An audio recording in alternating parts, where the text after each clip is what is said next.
Hello everyone, this is Vipin Kumar and now you are watching English Talk Point।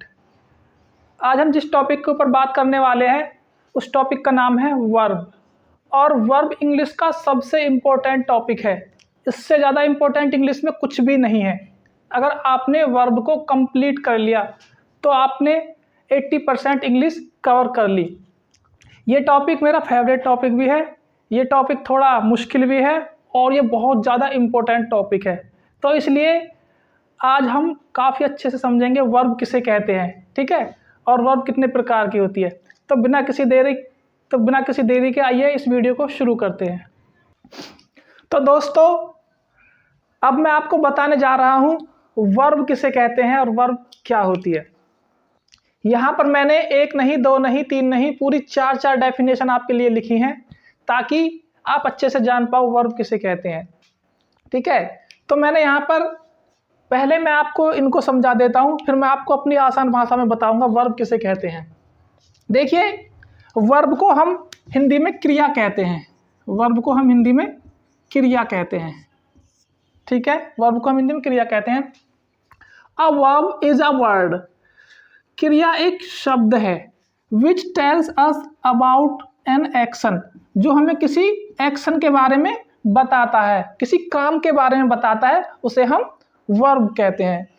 वे शब्द जो हमें किसी काम के बारे में बताते हैं, किसी कार्य के बारे में बताते हैं, किसी एक्शन के बारे में बताते हैं, उनको हम वर्ब कहते हैं, ठीक है।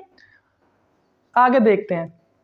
द वर्ड, वर्ड मीन्स शब्द। The word that shows action, style and state, ठीक है। वे शब्द जो हमें काम का होना बताते हैं, स्टाइल के बारे में बताते हैं, और स्टेट मतलब एक स्थिति होती है, स्टेट, ठीक है। उस स्थिति के बारे में बताते हैं, उनको हम वर्ब कहते हैं।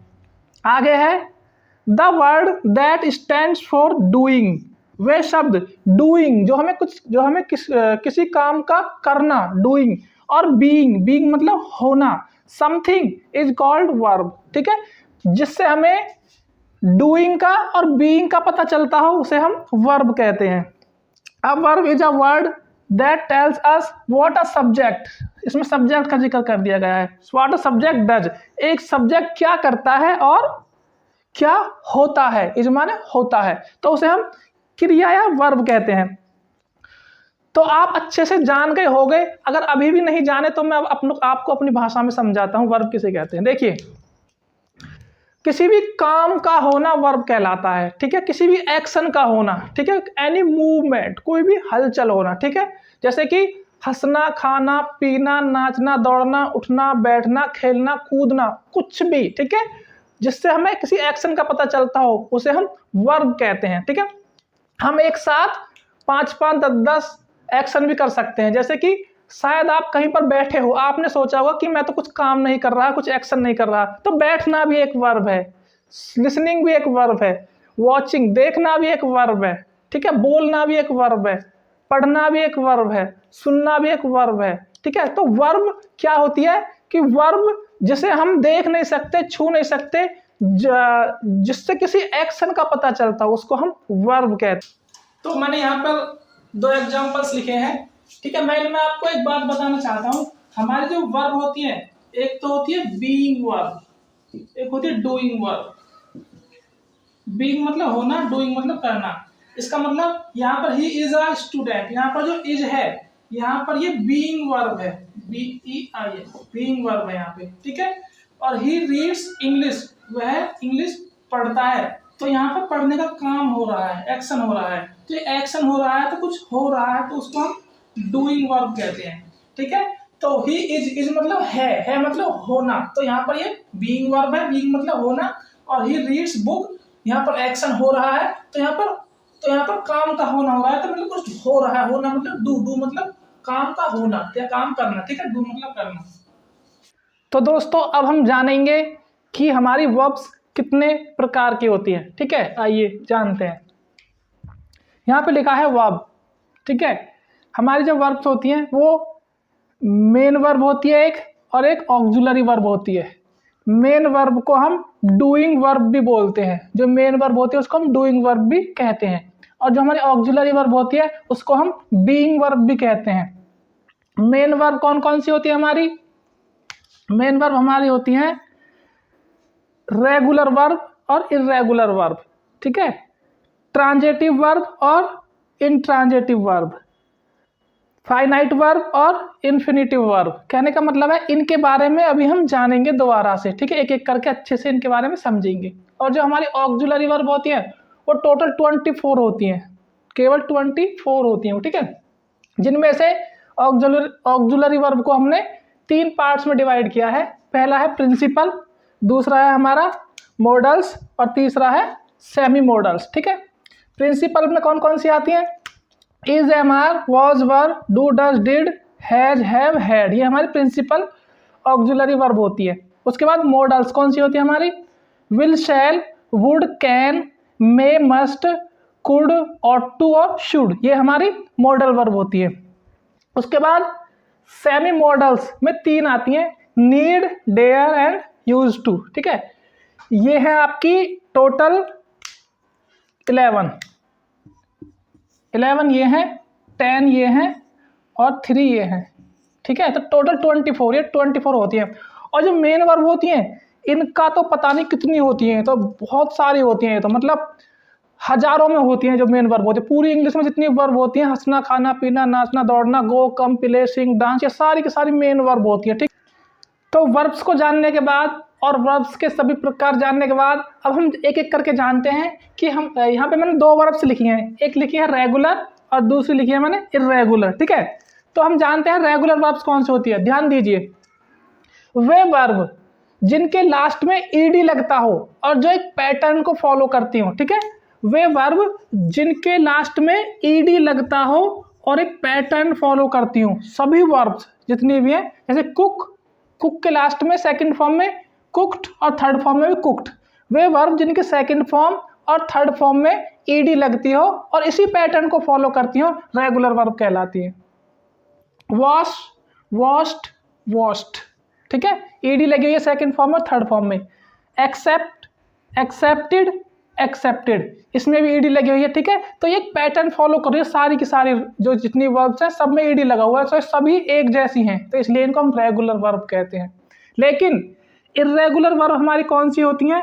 वे वर्ब जो एक जैसा पैटर्न फॉलो ना करें, जो जिनमें सेकंड फॉर्म में और थर्ड फॉर्म में ईडी ना लगे, उनको हम इर्रेगुलर वर्ब कहते हैं। जैसे गो अलग है, वेंट अलग है और गॉन अलग है, मतलब इनमें ईडी नहीं लगा हुआ, ये किसी पैटर्न को फॉलो नहीं कर रही, इनमें सभी अलग अलग हैं, ठीक है।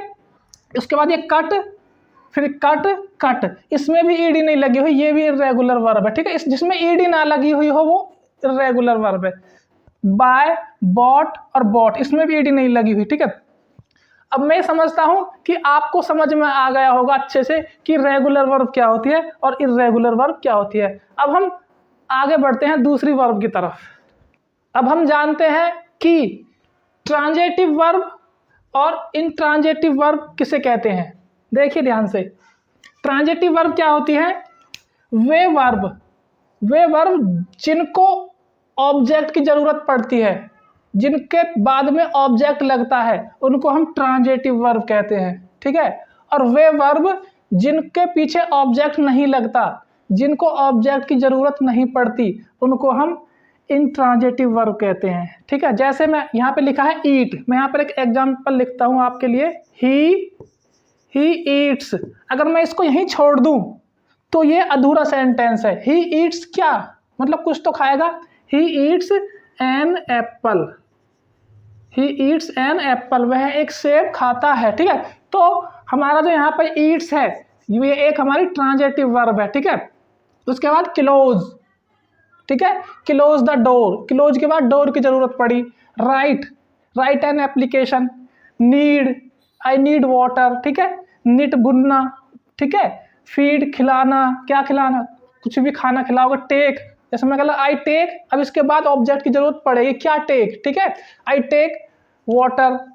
मेक बनाना, वॉश धुलना, राइट लिखना। तो वे वर्ब जिनको ऑब्जेक्ट की जरूरत पड़ती है, ऑब्जेक्ट के बिना उनका सेंस निकल के नहीं आता, ऑब्जेक्ट के बिना वो अधूरी रहती हैं, उनको हम ट्रांजेटिव वर्ब कहते हैं। अब इन ट्रांजेटिव वर्ब क्या होती है? वे वर्ब जिनको ऑब्जेक्ट की जरूरत नहीं होती, ठीक है। जैसे कि फॉर एग्जाम्पल ही गोज, वह जाता है, बन गया। गो के बाद ऑब्जेक्ट नहीं लगता, ठीक है, और इस वर्ब को ऑब्जेक्ट की जरूरत नहीं होती। बार्क, द डॉग्स बार्क, कुत्ते भौंकते हैं। अब ऐसा नहीं है कि द डॉग्स बार्क, इसके बाद कुछ लगा ही नहीं सकते हम, ठीक है। ऑब्जेक्ट वैसे तो लगा सकते हैं, इन द रूम, ये तो कॉम्प्लीमेंट हो गया, ठीक है। सी अदर वर्ड, ठीक है, ये तो लगा सकते हैं, लेकिन ऑब्जेक्ट नहीं लगेगा। लाफ के बाद कोई ऑब्जेक्ट की जरूरत नहीं पड़ती, स्लिप के बाद भी नहीं पड़ती, जंप के बाद भी नहीं पड़ती, सिट, कम, बिकम, लाई, रन, अराइव। तो वे क्रियाएं जिनको ऑब्जेक्ट की जरूरत नहीं पड़ती उन्हें हम इंट्रांजिटिव वर्ब कहते हैं, ठीक है। उसके बाद कुछ वर्ब ऐसी होती हैं जो ट्रांजिटिव भी होती हैं और इंट्रांजिटिव भी होती हैं, ठीक है। जैसे कि आई स्पीक, ये भी ठीक है। आई स्पीक इंग्लिश, ये भी ठीक है। कहने का मतलब है तीन तरह की मान के चलो आप, ट्रांजिटिव वर्ब जिनको ऑब्जेक्ट की जरूरत पड़ती है, इंट्रांजिटिव वर्ब जिनको ऑब्जेक्ट की जरूरत नहीं पड़ती, और एक ऐसी वर्ब जो ट्रांजिटिव भी होती है और इंट्रांजिटिव भी होती है। जैसे कि फ्लाई, फ्लाई मतलब उड़ना, ठीक है। ही फ्लाइज द काइट, वह पतंग उड़ाता है, ठीक है। तो फ्लाई के बाद हमें ऑब्जेक्ट की जरूरत पड़ी, ठीक है। उसके बाद मैं आपसे कहने लगा the birds fly in the sky, यहाँ पर फ्लाई के बाद ऑब्जेक्ट नहीं है, इन द स्काई यहाँ ये ऑब्जेक्ट नहीं है, ठीक है, ये कॉम्प्लीमेंट है। तो यहाँ पे फ्लाई इन द स्काई, तो फ्लाई जो हमारी वर्ब है उस वर्ब में हमें ऑब्जेक्ट की जरूरत नहीं पड़ी और ऑब्जेक्ट की जरूरत भी पड़ी, मतलब ये मतलब दोनों ही वर्ब है, ट्रांजिटिव और इंट्रांजिटिव, ठीक है। इसको हम फाइनाइट कहते हैं और इसको हम इन्फिनिटिव कहते हैं। ये फाइनाइट होती है और ये इन्फिनिटिव होती है। फाइनाइट वर्ब वो होती है जिस पर सब्जेक्ट, जो हमारा सब्जेक्ट होता है, ठीक है, जो हमारा सब्जेक्ट होता है उसका मतलब उसके अकॉर्डिंग ये वर्ब जो होती है वो जो चेंज होती है, जो वर्ब सब्जेक्ट के अकॉर्डिंग जो या रूल के अकॉर्डिंग चेंज होती है उसको हम फाइनाइट वर्ब कहते हैं। जिस पर सब्जेक्ट का रूल चलता हो, जिस पर सब्जेक्ट का अधिकार हो, जिस पर जो सब्जेक्ट के अकॉर्डिंग बदलती हो, ठीक है, जो सब्जेक्ट या फिर रूल्स के अकॉर्डिंग बदलती हो, उसे हम फाइनाइट वर्ब कहते हैं। इनफाइनाइट वर्ब वो होती है जिस पर सब्जेक्ट का बस ना चलता हो या फिर रूल्स काम ना करता हो वहाँ पर, ठीक है, उसको कहते हैं हम infinite verb. For example I go to market to buy fruits, ठीक है, यहाँ पर मैंने रूल चेंज कर दिया यहाँ पे, ठीक है, ये रूल नहीं सब्जेक्ट चेंज कर दिया। यहाँ पे सब्जेक्ट आई था, यहाँ पे मैंने ही कर दिया, तो ये वर्ब चेंज हो गई। He goes to market to buy fruits. यहाँ पे फिर से मैंने यहाँ पे मैंने रूल चेंज कर दिया, यहाँ प्रेजेंट का था, यहाँ पास्ट का लगा दिया। I went to market to buy fruits, ये तो चेंज होती, ये तो सब्जेक्ट के अकॉर्डिंग और रूल के अकॉर्डिंग चेंज होती है, तो इसको हम फाइनाइट वर्ब कहते हैं। लेकिन ये वाली वर्ब चेंज नहीं होती, तो इसलिए इसको हम इन्फिनिटिव वर्ब कहते हैं, ठीक है। जो वर्ब चेंज ना होती हो उसको हम इन्फिनिटिव वर्ब कहते हैं, जिस पर सब्जेक्ट या फिर किसी भी रूल, कोई भी रूल लागू ना होता, जो सबके लिए सेम होती है, उसको हम इन्फिनिटिव वर्ब कहते हैं। और जो सब्जेक्ट के साथ या फिर रूल से चेंज होती हो उसे हम फाइनाइट वर्ब कहते हैं। तो इतना कुछ जानने के बाद अब हम जानते हैं फॉर्म्स। हमारी जो वर्ब होती है उसके कितने फॉर्म्स होते हैं उसके बारे में हम जानते हैं। वर्ब के 5 फॉर्म होते हैं, first form, second form, third form, fourth form और फिफ्थ फॉर्म। 5 फॉर्म्स होते हैं, जिसमें से फर्स्ट फॉर्म को हम प्रेजेंट फॉर्म कहते हैं या फिर बेस फॉर्म कहते हैं। फर्स्ट फॉर्म को हम प्रेजेंट वर्ब कहते हैं या बेस वर्ब कहते हैं, ठीक है, और ये प्लूरल होती है हमेशा, ठीक है। इसके आगे हम लिख सकते हैं प्लूरल, ये होती है हमारी प्लूरल। उसके बाद वर्ब की सेकंड फॉर्म जो होती है उसको हम पास्ट फॉर्म कहते हैं, वर्ब की पास्ट फॉर्म। और जो वर्ब की थर्ड फॉर्म होती है उसको पास्ट पार्टिसिपल बोलते हैं या फिर परफेक्ट फॉर्म बोलते हैं उसको।